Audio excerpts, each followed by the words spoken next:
天父，感謝你嘅話語提醒我哋唯一嘅敬拜對象。當誘惑圍繞時，求你賜俾我哋勇氣同埋智慧，讓我哋唔偏離你嘅教導，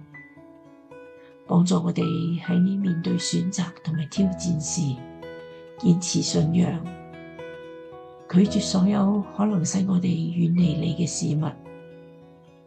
讓我哋心裏邊始終燃燒着對你嘅熱愛，並喺每一個日常互動中都能反映出你嘅光輝。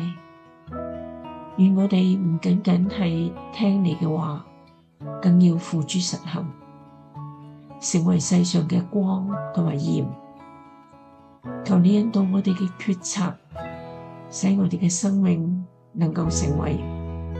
別人嘅祝福，